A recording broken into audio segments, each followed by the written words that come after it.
Egyptian officials say a large car bomb exploded outside the state security building in Cairo early Thursday, wounding at least 6 police, in the country's latest militant attack.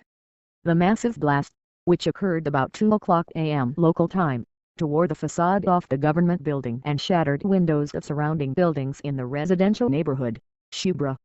Eyewitnesses say the bombers parked the explosives-laden car outside the government facility before escaping in another vehicle.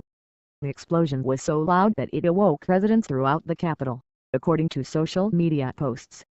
No one has claimed responsibility for the attack. Insurgents have killed hundreds of police in a wave of attacks on mostly official targets since the 2013 military ouster of Islamist President Mohamed Morsi. Recently, the militants have focused more of their attacks on civilians.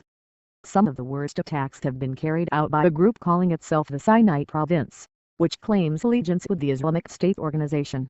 The latest attack comes days after Egypt adopted a vague new anti-terrorism law, which critics say is an attempt to legitimize government human rights abuses.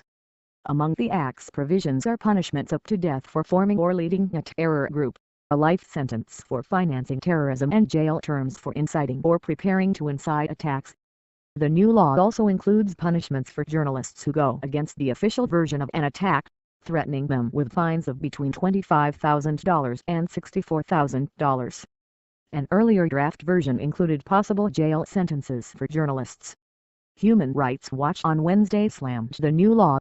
With this sweeping new decree, Egypt's president has taken a big step toward enshrining a permanent state of emergency as the law of the land, HRW's Deputy Middle East and North Africa Director Nadeem Ghauri said.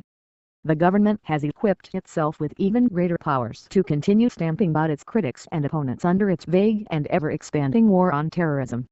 After forcing Morsi from power, the government launched the massive crackdown against his Muslim Brotherhood, labeling the group a terrorist organization and arresting much of its leadership.